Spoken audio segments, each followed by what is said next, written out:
దేవుని పక్షాన విశ్వాసంతో రోషం కలిగి ఆయన కట్టడలను ఆచరించి ఆ కట్టడలకి లోబడితే దేవుడు కుటుంబ పక్షాన కార్యం చేస్తాడు. దేవునికి స్తోత్రం, హల్లెలూయా.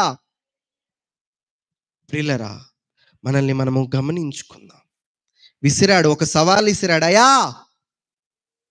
వాళ్ళు ఎంతమంది ఉన్నారు? ఎంతమంది ఉన్నారమ్మా?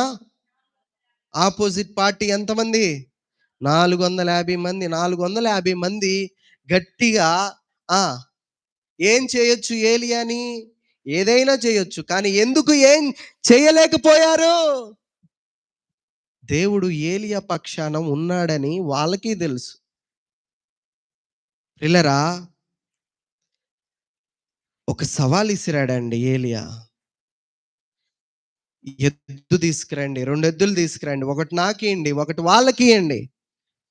అగ్ని మాత్రం మేము పెట్టము. నిజ దేవుడు, వాళ్ళ దేవుడు నిజ దేవుడు అయితే ఆ దేవుడు అగ్ని రాజేసి వాటిని కాల్చేస్తాడు, ఆ తునకలని. నేను నమ్ముకున్న దేవుడు నిజ దేవుడైతే నా ఎద్దు తునకలని కాల్చేస్తాడు. ఏం జరిగింది? అందరూ ఆసక్తితో ఎదురు చూస్తా ఉన్నారు. మనకి ఆసక్తిగా ఉంది కదా ఏం జరుగుతుందని. ఏం జరిగిందో తెలుసా?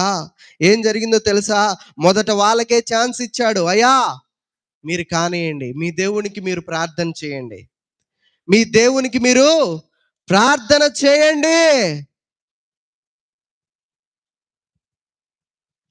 ఉదయం నుంచి మొదలు పెట్టారంట ప్రార్థన చేయటం. ఎంతమంది? 450 మంది ఉదయం నుంచి ప్రార్థన చేస్తాం మొదలు పెడితే ఉలుకు లేదు, పలుకు లేదు. ఏ అగ్ని దిగి రావడం కాదు కదా, ఒక్క ఆ నిప్పురవ్వ కూడా దాని మీద పడట్లేదు. చూడండి, చదవండి ఆ వాక్యము. ఉదయం మొదలుకొని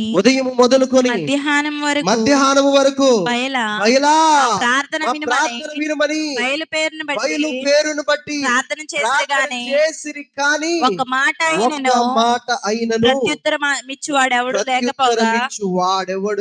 లేకపోగా వారు తాము చేసిన బలిపీఠమునొద్ద గంతులు వేయ మొదలు పెట్టిరి. మధ్యాహ్నము కాగా ఏలియా వాడు దేవుడై ఉన్నాడు, కేకలు వేయుడి.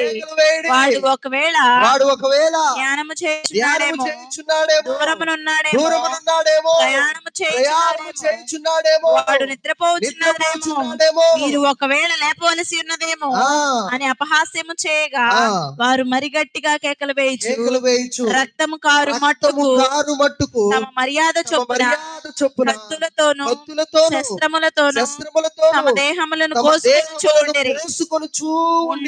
ఈ ప్రకారము మధ్యాహ్నమైన తరువాత అస్తమయ నైవేద్యము అర్పించు సమయము వరకు వారు ప్రకటనము చేయుచు వచ్చిరి గాని మాట అయినను ప్రత్యుత్తరం ఇచ్చువాడైనను లక్ష్యము చేసిన వాడైనను లేకపోయిన. దేవునికి స్తోత్రం, హల్లెలూయా. 450 మంది కలిసి ఆ యొక్క వేయబడిన ఎద్దు తునకలు చుట్టూ రా బైలా అనేసి కేకలేస్తా ఉన్నారంట. నువ్వు దేవుడివి, రా అనేసి కేకలేస్తా ఉంటే ఏలియా గారికి వీరు రెండు తలంపుల మధ్య వీరి యొక్క బ్రతుకున్నది అనేసి అపహాస్యం చేస్తున్నాడు. ఏమని అపహాస్యం చేస్తా ఉన్నాడు?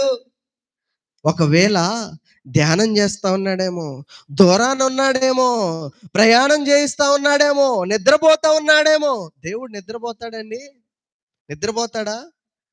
మన దేవుడు కునుకడు, నిదురపోడు అని వాక్యం తెలియపరుస్తుంది. అసలు దేవుడు అయితే కదా అక్కడ అగ్ని కురిపించడానికి వారి దేవుడు. ఇంతటి గొప్ప సవాల్ ఇసిరాడండి ఏలియా. ఇంత గొప్ప సవాల్ ఇసిరాడు. 450 మంది ఒక పక్క, ఒక్కడే ఒక పక్క, ఒక సింహంలాగా నిలబడ్డాడు. ఈరోజు ప్రియ దైవ జనాంగమా, నిన్ను నన్ను కూడా ప్రభు అలాగే నిలబడాలని ఆశ